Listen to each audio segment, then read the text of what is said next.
Hello and welcome to Run It Back on the Raptors Republic Network. I'm your host, Sophie Shake, as always, joined by Kyle Ramnarine and Cody Wiles. And we have Kyle back this week after his 1 week hiatus for the holidays. Kyle, I'll start with you. How you doing, my man? Been good. Came back with less here, but I saw some depressing Raptors losses over the week while I was gone. It hurt my soul. But how you boys doing? I'm doing great. I just bought an air fryer. So Mm. It's a big I'm move. yeah, Boxing Day sales, it finally came in. Like it took like a week and a half, but it's still in the box. But I was gonna ask we're if you whipped up anything yet, but I guess not then. no. So I have to crank that as soon as we're done. Air fryer's getting open. So let's try to speed this along, eh? Let's speed this along so Cody can fry up some food. I will say I can relate to you, Cody, because I actually got one just before the holidays, and I personally haven't used it yet. But my partner Jess, she has not stopped using it. She used it for all of our Christmas like snacking and stuff like that. So it's been a lot of fun. You feel like a real adult. It's like one of the most high tech gadgets I think you can get as a grown up that you're so excited Yeah. about. It seems like a game changer, kind of like Emmanuel Yeah. Quickley, who came back this week. Bit of a game changer. Look at Yeah, that. those are wild. Segues, baby. Mm. But yeah, guys, it was like Kyle said, there were some ugly losses, but I'll describe it more as an up and down kind of week for the Raptors. More down than up, if we're being honest. But they had 3 games, starting with a pretty ugly loss to the Boston Celtics to make it 11 L's in a row. It was just brutal all around. We won't dwell too far onto that. But hey, the Raptors then snapped that skid by taking on the Brooklyn Nets, and it was largely thanks to the much anticipated return of Emmanuel Quickley, like Cody mentioned. And it was just an awesome all around team effort, if we're being honest. And we'll talk more about IQ in a bit. And then the Raptors unfortunately wiped away all that goodwill in just another abysmal loss to the Magic. It was a 106-97 loss, and the final score actually makes it look closer than it was. The Raptors were just outpaced all night. The league's worst three-point shooting team, the Magic, naturally just shot the lights out against the Raptors. Shout out Tristan Da Silva, by the way. Picked 1 pick ahead of Jacoby Walter, and he was pretty awesome in this game. All in all, the Raptors finished 1-2 on the week, are now 8-27 on the year. Somehow moved up in the conference. They sit 13th now. Charlotte dropping 1 game below them.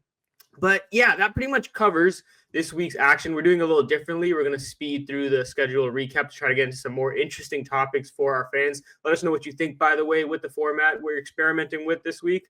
But yeah, another week of Raptors action to cover. And like always, we are going to run it back over our key topics, the 905 report, and then looking ahead to next week's schedule. So let's not waste any more time and get into this week's most important things to chat about. And boys, I think the obvious one here is Emmanuel Quickley's return. He was off for nearly 2 months with a UCL injury. I believe it was over 20 games, and he played 2 games this week. And I think it's safe to say it was up and down, or at least 2 very different performances against the Nets. You can see he had 21 points, 15 assists, was a plus 23, shot pretty well from downtown as well. And then against the Magic, a much better defense, mind you. 11 points, 1 of 9 from downtown, 11 assists, somehow still finishing a +1. But Cody, I'll start with you. What were your initial thoughts of seeing IQ back on the floor? First of all, it was just great to have him. Like it was just awesome to see him back on the floor. Like you forget what it looks like to have like an NBA like point guard who has that type of shooting ability like on the floor. Didn't really get to showcase it quite yet with the shot. Through the 2 games, 33% from the field. What is that, like 25% from three? So that'll come. That'll come. I'm not too worried about that. He's also taking more difficult shots as well. But you can see the gravity, the shooting gravity that he just has on the floor. It's opening up so many things already. And I'm excited to see him continue to build on this because he's only played 5 games. Like it's wild that he had that much time off. Excited to have him back though. Hey, Kyle, where are you at? No, that was great. That was great. I'm kind of with Cody right there. Like, besides his ability to shoot, the playmaking, like the playmaking alone, it just opened up so many more things for Scotty. Like it took the playmaking pressure off him for number one, and we could see him throwing it ahead, pushing the tempo, finding him wide open. It just felt more smoother. It just feels less stressful for Scotty. To make things happen every time he brings the ball up the floor, and even with like his shooting gravity. I'm just excited to see, like, I really need to see a full healthy lineup to see what this looks like, because you got Grady Dick, you got Emmanuel Quickley. Then that opens up things for Scotty and RJ to do their thing, So it's just like, I need to see what this full potential looks like. It just makes me yearn for what could be. Yeah, 13 assists per game through the first two, only 2 turnovers per game. Like the passing was probably the best one. Well, no, it is the best part of his game through these first two. So that was super impressive, especially the turnovers being low. You would think maybe that would be up there when you first come back, but he took care of the ball and made some nice passes, run the pick and roll all right. So Quickly looked all right.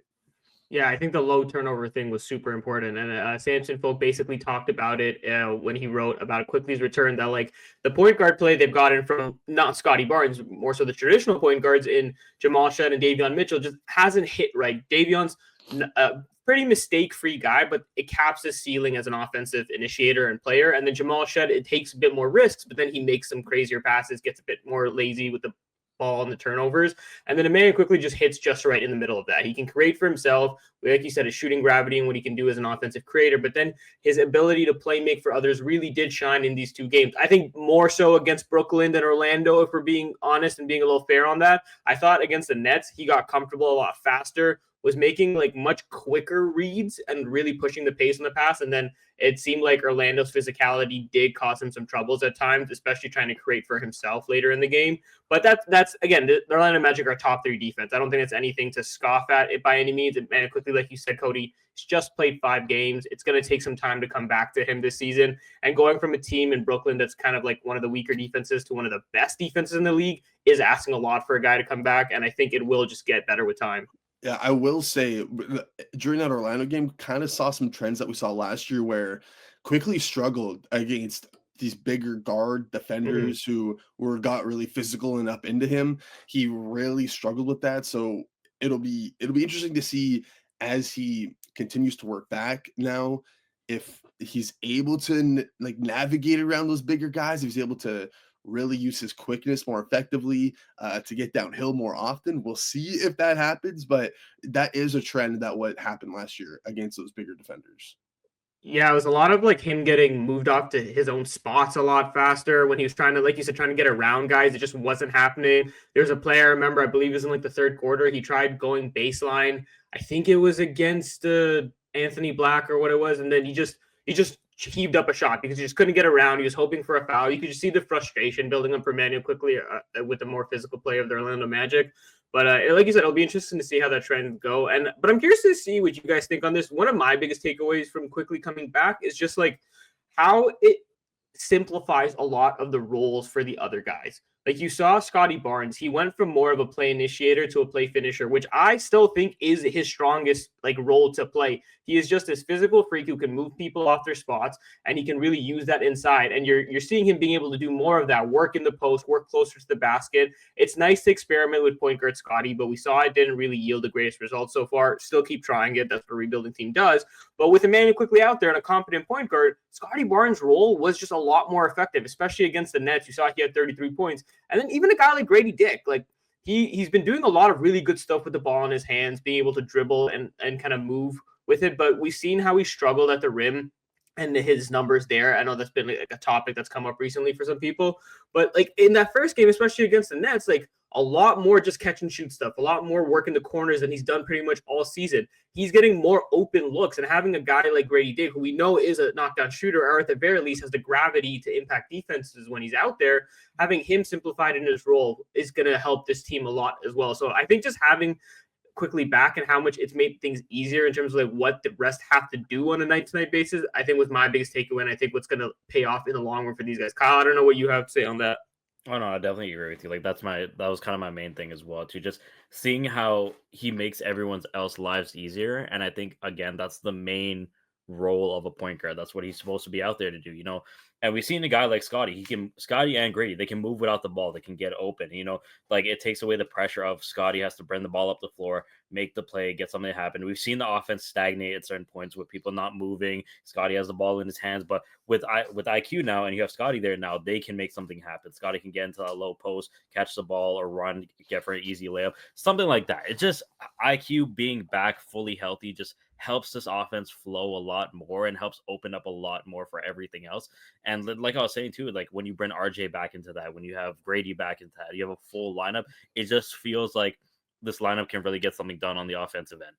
Yeah, I want to talk about more about the full lineup being back when we get to our another segment down the road here today. But yeah, the two-man game between IQ and Scotty is I want to keep looking at that inverted pick and roll. I believe they ran it.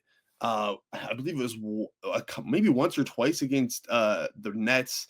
I don't remember seeing it against Orlando. I could be wrong, but that's something I want to continue to monitor. I think S has been just like hammering everything about that inverted pick and roll as Scotty the ball handler and IQ the screener.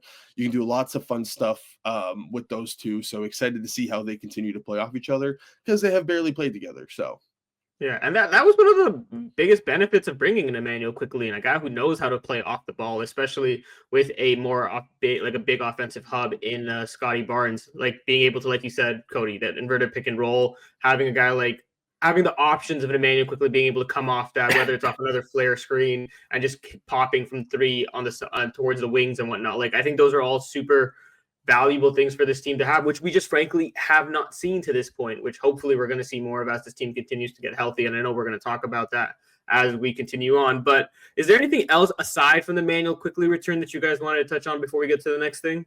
The Celtics beating down the beating down the Raptors. That was a hard loss. I don't know what you guys thought about that one. I looked and I just saw 44 points in the paint. I guess it just flows with the terms of just we're struggling hard losses. That was my other big takeaway from this week. It was I don't know. I just hated watching that game. I don't know what you want me to say.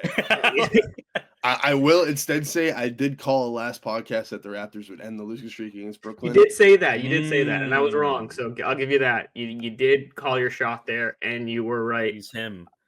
Yeah.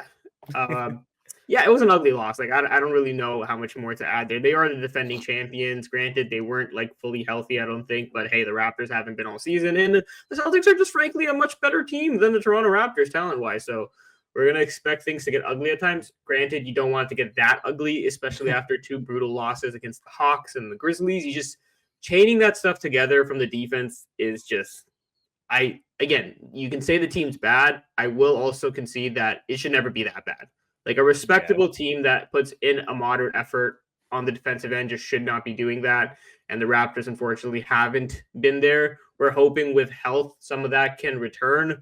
Am I convinced that's going to happen? No. I think they'll still have some really ugly losses, and we'll even see the schedule only gets harder from here.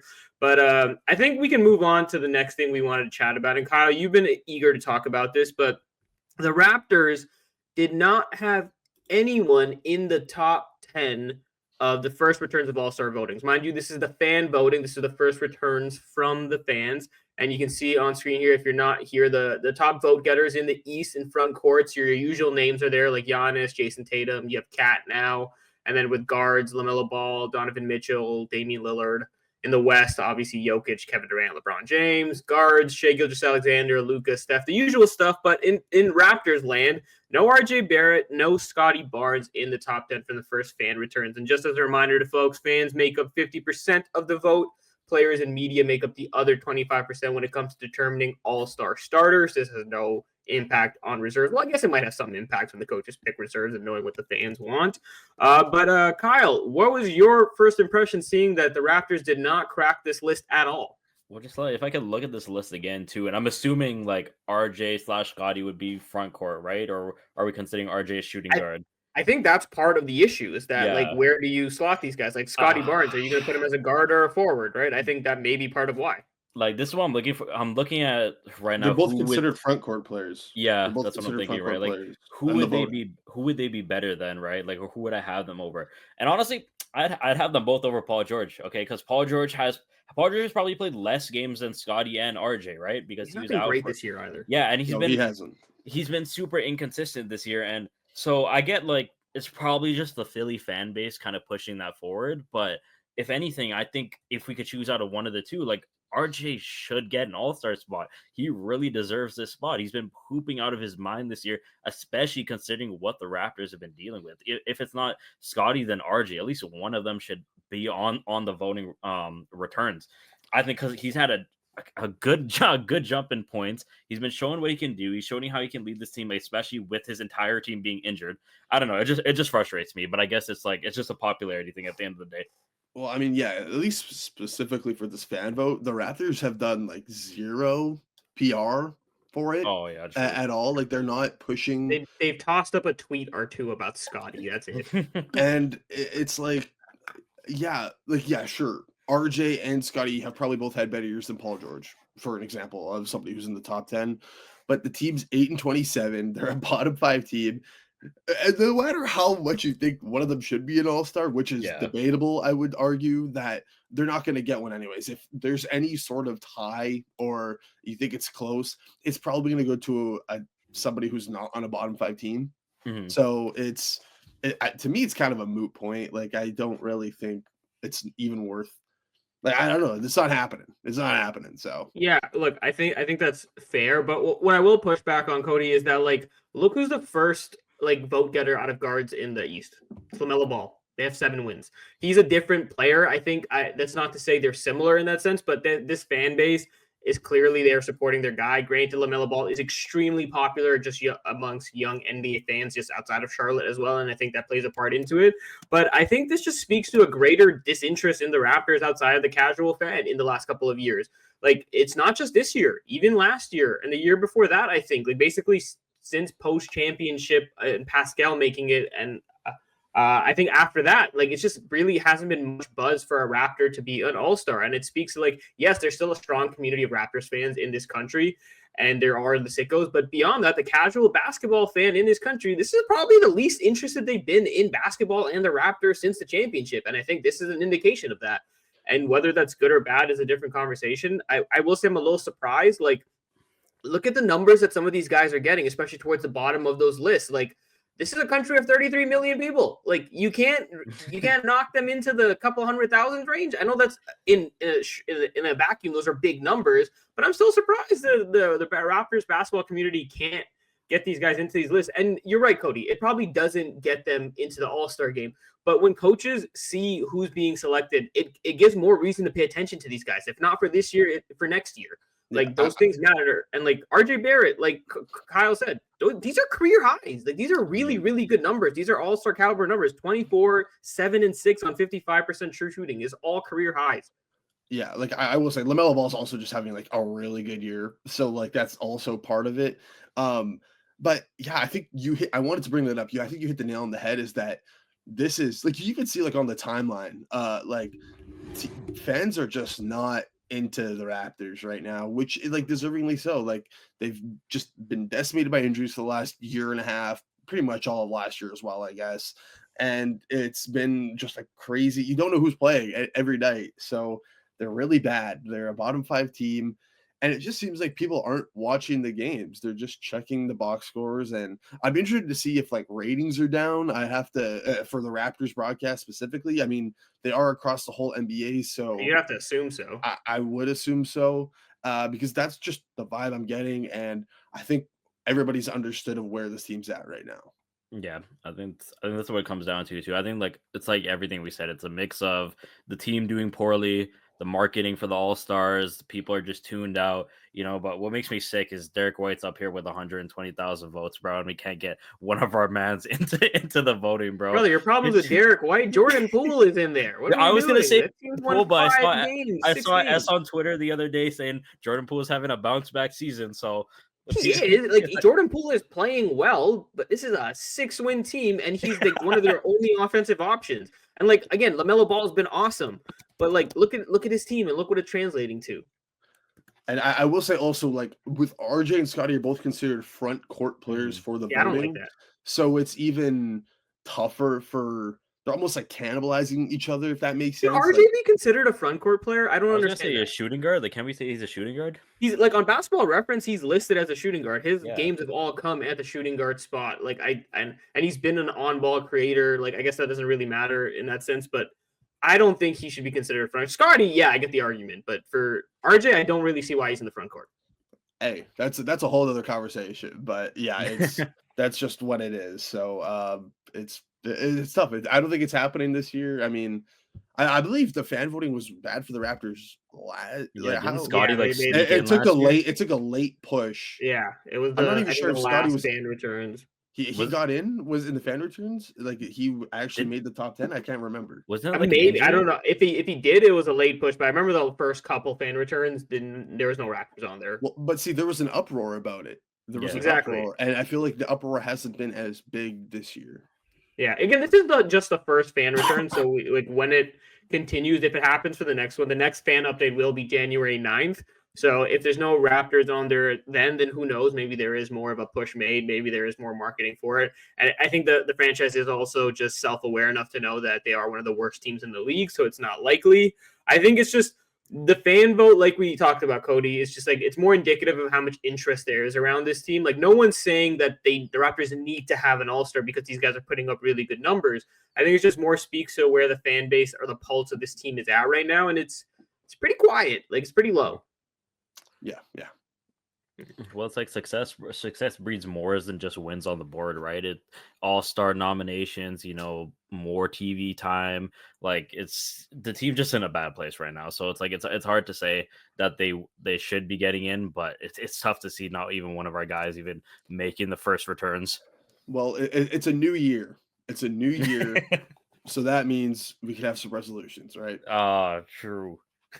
Cody is killing the segues today. Smooth transitions. I love that. But yeah, like you said, Cody, it's a new year. It's 2025, and the first thing most people do for the new year is come up with some resolutions of things they want to see or hope for or even strive for in the new year. And aside from our own personal resolutions, we thought it'd be a good idea to come up with some Raptors resolutions, things we want to see from the Toronto Raptors in 2025. I feel like there might be some overlap here if I had to guess, but let's do it anyways. Kyle, what is your New Year's resolution for the Raptors? I have like two because I know you guys are probably going to go in depth on the other ones. I feel like first, not going too in depth on it, is just seeing a healthy squad, and I'll let you guys dive into that because I know Cody probably wants to talk about that more. For me, just we gotta get at least a top 5 pick in the draft, please. I'm begging, please, for all the suffering we're going through right now. That's what I want to see. Just the team develop and getting a top 5 pick for going through one of the worst seasons I can remember. Just that's it. That's it. At the end of the day, just I don't want to say rewarded because I don't think people should be rewarded for being bad, but it's like just be rewarded for going through the suffering we did this season. That's my main resolution.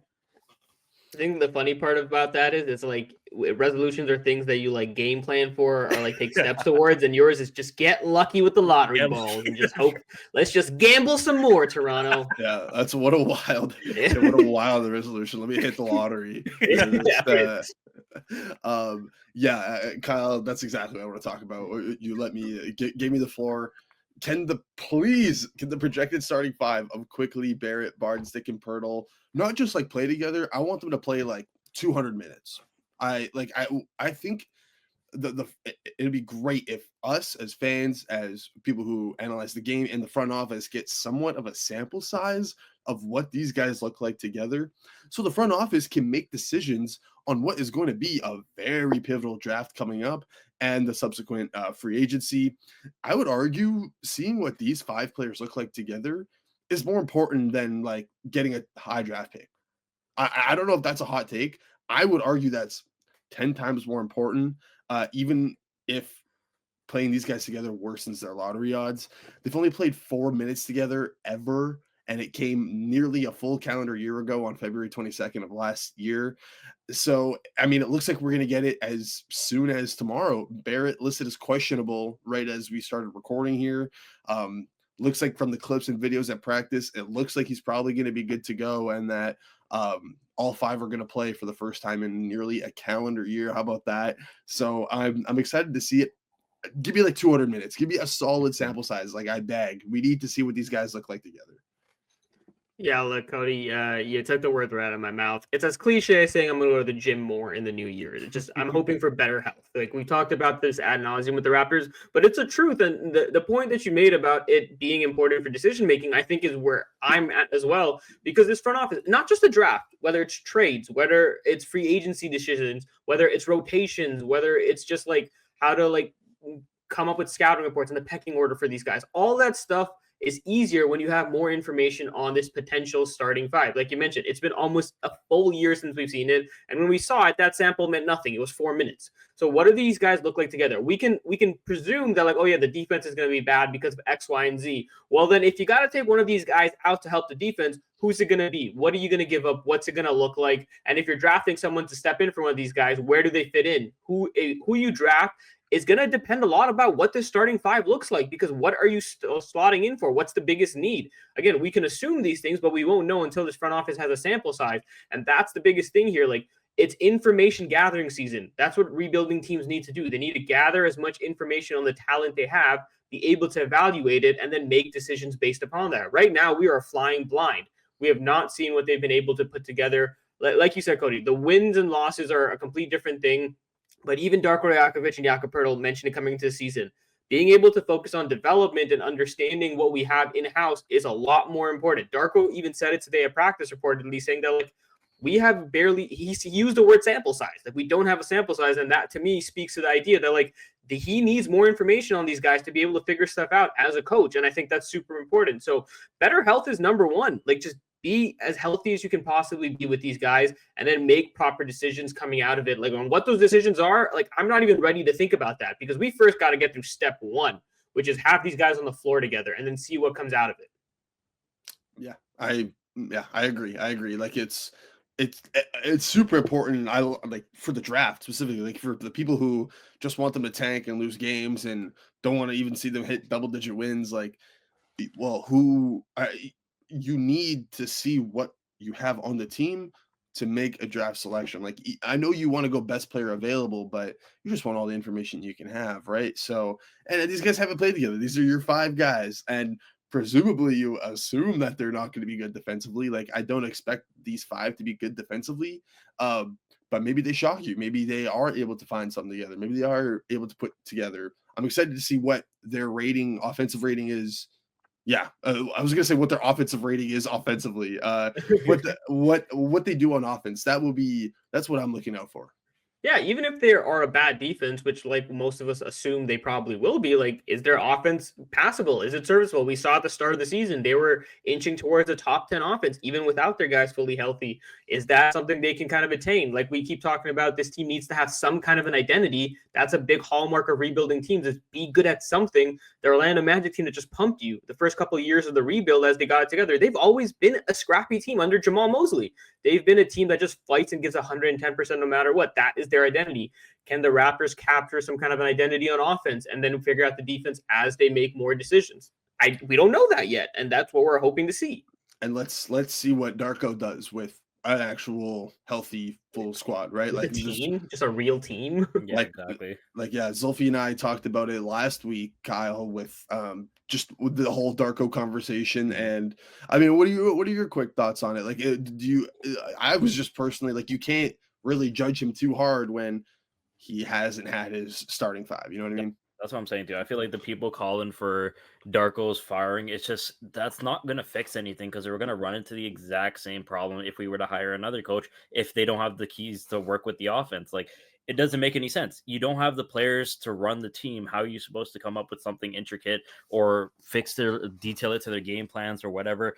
It doesn't make any sense. But now if we have a fully healthy lineup and we get a good sample size, then we can see, okay, this needs improving. This person adds this person's game. Or if they want to draft someone, they get a high pick and they want to draft someone like a Cooper Flag. How does he fit into the team? Because yeah, we could draft him, but we don't know how he's going to work with Scotty and RJ and Grady and all those guys. You know, we don't want to draft blindly here. So everyone just saying, yeah, let's tank and get a Cooper Flag. Yeah, it would be great, but again, if we don't have a full starting 5, we don't know how that's going to look. But adding someone new that we also don't know how they won't fit into this game plan as well. So calling for Darko's head doesn't make any sense. If anything, he's probably what the Raptors need right now too. His type of controlling the team, his way he runs the offense. Like, maybe down the line, if we do get a full squad and it's still not working out, then we can revisit these conversations. But I just think it's unfair to come at Darko and say, yeah, it's not working, his plan isn't working, when he hasn't had a team to work with. It just doesn't make any sense to me. Just give me 200 minutes, please. Like, 200 minutes. Yeah, like we're not asking for much at this point. Get these guys on the floor for a majority of the second half of the season and kind of go from there. So yeah, those are our New Year's resolutions. We're hoping for some better health, and Kyle is hoping they win the lottery. I think these are fun goals to have. But like, hey, one is more in their control than the other. But if both go their way, then we're really talking here. The rebuild gets accelerated quite a bit. So we'll see what happens there. But now we're going to transition into one of our favorite topics, the 905 report. Yes, we bring you the best Raptors 905 coverage weekly. And this was a pretty intriguing week for the G League squad, my friends. Just 2 games for the 905, both at home in Mississauga. And they split those games. And funny enough, pretty lopsided outcomes in both contests. The Raptors 905 were taking on former Raptor Malachi Flynn and the Austin Spurs. And they first picked up a pretty big win, making it back-to-back victories for the first time this year, after beating the Osceola Magic just before that. And then on the second night of a back-to-back, the Spurs got their lick back, stomping the 905. They went from a 37-point win, and they followed it up with a 31-point loss. And the squad is now 2-2 in the regular season. Overall, some pretty fun performances and some time from Raptors rookies in the G League as well. So we'll talk about it. Cody, I'll start with you. What did you take from the 905 this week? You were at both those games against the Austin Spurs. Yes, sir. Yes, sir. Yeah, it was very different games, obviously. In the first one, the 905 allowed the least amount of points they have all season. And then the second one, they scored the least amount of points they have all season. So it was very two sides of the coin. Jameson Battle, Jonathan Mobo down with the team for both games. We'll say Mobo, not the most effective offensively in either game, but just, doing his normal thing, rebounding hard, stuffing the stat sheet. Like last game, he had like 2 steals, 2 blocks, 2 assists, like 12 rebounds and 8 points. I think that was the stat line. So literally doing everything but scoring. He had a couple nice Euro steps in the second one. So he was able to just do his thing. Jameson, his shot's just so pretty. I actually don't even know if he missed a 3-pointer. Yeah, he went 100%. He went 100%. I think he was 5 for 5. Yeah. You watch him warm up, it's just like, my God, like it just looks like like he's like one of the best standstill shooters I've ever seen. And he explored a little bit, putting the ball on the floor a little bit more. So he was impressive to see. But my biggest takeaway, Ora Shamshe. I mean, okay, so in the 6 games that Frank Kaminsky has been on the 905, Shamshe has been the better big in 3 of them, and especially these last 2 against the Austin Spurs. He started the second half for Kaminsky in the Saturday game, and he was great. He's a better defender than Kaminsky. He's more athletic than Kaminsky. He's limiting teams so greatly at the rim. I don't want to give all the juice away. I got a video essay coming out Wednesday. Data secured Wednesday. Cody, you have to promise this time. You said this last time. You have to promise me. Lock it in. It's been done. It's just been had to like rework some things, and by the time there's an open slot, but Wednesday it'll come out. Yeah, I don't want to give it all away, but he's been great. He even hit a 3 in the first game, I believe, and then he took another one on Saturday. So it's been great to see from him. Yeah, he had a little bit of a rough stretch there, but honestly, I think he's been better than Kaminsky since Kaminsky's got here. And that's somebody who was on an NBA finals roster a couple years ago.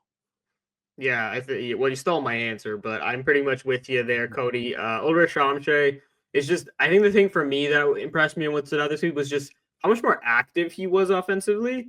Like, it's just very efficient, obviously putting on more shots than he normally does. It wasn't as much of just doing the dirty work, which he did do a lot of. And you could see, we mentioned this before, Coach Drew Jones mentioned this, he's a sponge. He learns at a rapid pace and tries to improve upon that. And in that first game against the Spurs when the 905 won, he had 11 points, 5 of 6 from the floor, pretty efficient, and then 6 blocks, which is insane. Like you talked about his ability to deter shots, but then he also had 5 fouls and 4 turnovers. So it wasn't the cleanest game from him. And then he follows that up in the next game. And then he has, let me see here, he has 4 turnovers, but 3 fouls. He cuts down on one part of it, and he's learning. He's still super efficient, 5 of 7 from the field, 12 points, still being a pest inside as a defender. And I think from him, it's just like the activity is growing as the season goes on. He takes steps forward and back, but that's to be expected for an 18-year-old, the youngest guy in the NBA. We keep saying 19 now. He's 19 now, yes. 19. His birthday was in December. Shares a birthday with LeBron James, by the way, so shout out to them. Kyle, I'm sure you like that part. But oh, yeah, the oldest guy in the NBA and the youngest guy in the NBA share the same birthday. Isn't that funny? But yeah, Ulrich Ramsey, I think it was awesome to kind of see him just have another strong week and bounce back from that slow stretch that he had and just be more active. That's my biggest thing is like, can you be involved more on both sides of the ball and not just kind of feel like you have to run up and down the floor? Yeah, that's a great point that you brought up. Past couple of games, he's been trying a lot more offensively. Yeah. Like he's putting the ball in the deck, like he's taking more jump shots. Like he had taken, I believe it was 4 jump shots before the regular season started, and now he's taken like an extra 3 already, and 2 of them have been threes, and he hit one. So he's already doing that. Last game, he was like he was trying to like he dribbled in from the 3-point line, tried to like post up, turn around into like he ended up traveling, but it was like something I've just had never seen from him, and I've watched a lot of Ulrich Ramsey. So it's been cool to see that he's like it was perfect that you brought that up. Yeah, he's getting more comfortable offensively, and that's been the biggest thing, because I don't want to give all the way the goodies. I got all these numbers in my head that I want to say. I will say his defensive rating was actually higher than his offensive rating, and he had the best defensive rating on the team. So like, the defensive rating is not supposed to be higher than an offensive rating. So it's cool that the offense is, it's coming along a little bit. Kyle, what do you got from this week? Was for me not too much, but for Jamison Battle, like I know kind of Cody took my answer too, but Cody's just stealing all our answers. Just I guess I was like, he's at the game, so he sees them more up close. So fair enough, Cody. But come on, at least something for the rest of us. He is the 905 guy, so we can't get too much. But honestly, it wasn't anything too crazy. He was 3 for 3 the first game, 2 for 2 and second from 3, and that's what really stood out to me too. Like he was again putting the ball on the floor, confidence was going up, and that's what he needs to do. Get to your spot, knock down your shot, and he didn't miss a 3. And for me, that's all you got to do when you're on the 905 and you're playing these games and you're getting your reps. All you got to do is find a way to get to your spot, get your feet under you, get your groove going. Same thing with Mobo as well too. 8 points, 12 rebounds. Just get your reps in there and develop. That's all we need to do. Develop, and get your reps in. And just seeing he hasn't missed a shot, like it was great for me. So you can open up so much more on the big boys club too if you get minutes with them too, and you keep that going. It can just lead to bigger and better things. He has an NBA level skill set, which is kind of what you really do want to see as a role player in the league. Do you have at least one NBA caliber skill set? And I think Jamison Battle has proven that. And Cody, you've also mentioned this. He's getting much, much closer to that point where he reaches that 50 game threshold, and the Raptors are going to have to make a decision on converting him. He kind of feels like a shoe-in to be converted at this point, right? Off the two-way? I would think so. I mean, so he's 32 games active he's played in 31, but he's been active for 32. I looked. So yeah, 18 more before that 50 game threshold where you have to be activated if you want to play games in the NBA. I mean, we'll see. Like, there's a lot of things they can do. The roster is going to look different in about a month. Yeah. The trade deadline is, I believe, and basically, if you're watching this, I think it'll be a month from the day you're watching this. I believe it's February 6th. It is February 6th, yes. So who knows what the roster spot's going to look like? A couple more days before Bruno Fernando's contract guarantee comes up, and they'll have to make a decision on him. I believe that is January 10th. Yeah, I think the 10th. So that's coming up. So it could be as simple as Bruno Fernando waived, you convert Jamison Battle, and then one of these guys on the 905 or somebody else you see in the G League takes that two-way spot. But we'll see, especially with all the trades. Who knows who's coming and going? I think Jamison Battle will end up on an NBA contract by the end of the year, though. Yeah, I hope so, just because like we're assuming this Raptors team, especially towards the end of the season, likely is going to be piling up some losses or some tougher games, giving some of the younger guys some more run. And Jamison Battle absolutely should be part of that mix. And if that's the case, then they probably will need to obviously convert him to do that. So we'll see, but it is trending that way. He's been playing, like Kyle mentioned, a very strong skill set from Jamison Battle. The other rookie, I guess we can quickly touch on Jonathan Mobo. Since he's not a two-way, he is just an NBA rookie. He was assigned to the 905 for this week, not playing with a big club, practicing with the 905, and then playing with them instead. Kyle, quickly from you, what did you see from Jonathan Mobo? The same thing we always want to see from him, high energy, just don't give up, just don't give up. Keep doing what makes you special. And, like I said, 8 points, 12 rebounds, getting in there, fighting for the boards, getting in the right positions. That's all he's got to do. Like, as long as you know what you're good at and what you're capable of and keep working on that over and over. And just, again, great confidence, great energy. That's what I love to see. And, that's what more can you really ask from him? Yeah, the defense stood out. I mean, he was guarding Malachi Flynn for stretches. He was then guarding like the bigs. Like he did a lot defensively, and I mentioned offensively it was a lot rougher the first game. He had practiced like 1 day previous and then got thrown into the starting lineup, so that's to be that's fine. And then the second game he pulled out a couple euros, which was that's kind of his patented move. So it was nice to see him down there. I'm assuming they're going to, as the Raptors get more healthy, should see these guys all come down. And also the some Raptors were in attendance for the second game. I was Davion Mitchell, Bruno Fernando, Garrett Temple, Jamal Shed, and Jacoby Walter. All 5 of them were there. So little support coming out to the 905 game as well. We do like to see that. I will say Davion Mitchell is kind of a basketball sicko. This dude, since he's been a member of the Raptors, has been to he was at a couple CBL games in the summer. He was in Scarborough. He was in Brampton. He's been to multiple 905 games, even without many other the Raptors. I know Bruno Fernando's been there with him a couple times.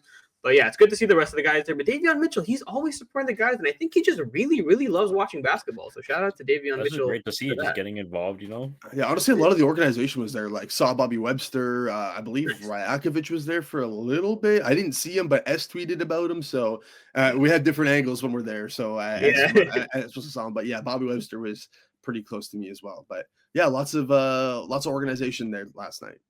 That is good to see. And like you said, as the Raptors get healthier, we'll probably be seeing more of the rookies down there, getting more reps, which is always important. But in the meantime, that covers our Raptors 905 report. And now we're going to look at this week's action for the Toronto Raptors, the NBA club. And guys, things do not get much easier for the Raptors. In fact, it gets much harder. The next 7 days are jam-packed with 4 games this week, all against Eastern Conference opponents. Now, they do start at home against the Milwaukee Bucks before going on a 3-game road trip. And that road trip starts with a Wednesday, Thursday back-to-back against the Knicks and Cavs. For those not aware, those are the number 1 and 3 teams in the East, and then ending the week against the Detroit Pistons on Saturday. Kyle, what do you want to see from the Raptors this week in this tough sled? I mean, for me, mainly, I'm not expecting them to win, like to go 4-0 this week or whatever. I really hope you didn't expect that because you're not going to see it. One day I'm just gonna come on and just say that straight face and just stick to the gimmick like I'm Skip Bayless. I'm just gonna cut you from the StreamYard at that point. I'm gonna kick you from the recording. For me, it's mainly just okay. We want to see a healthy team. How does this team function together? How does Darko come up with a game plan? And how does IQ, he's getting his feet back under him. So how does this team kind of gel together? And what are we going to see? And what are we going to look like? Because I want, like Cody was saying, we want a sample size. So I want to see how we bounce off each other, how Darko is going to, again, come up with a game plan. And for me, that's it mainly. Like nothing too crazy. I just want to see a healthy team. And how do we play together? How does this team look together? Yeah, there's a real chance that the Raptors go on another like double-digit losing streak. Like you got those 4 tough games. It's like, and then people might think Detroit's like a walkover. Much improved this year with the new coach and Bickerstaff. They just came off a big win against the Minnesota Timberwolves, and the Timberwolves are in a little bit of a shaky spot right now as well. But after those 4, you got the Warriors, the Celtics, the Bucks again, the Magic again, then back-to-back games against the Hawks. Like we could easily see another 10-game losing streak. And I don't think they get a win this week, just partly because the lineup's back together and it's going to be some growing pains and just got to see. We don't know if these guys actually play well together. So they might not play well together. That's a full possibility. And that would cause some issues if they really aren't that good together.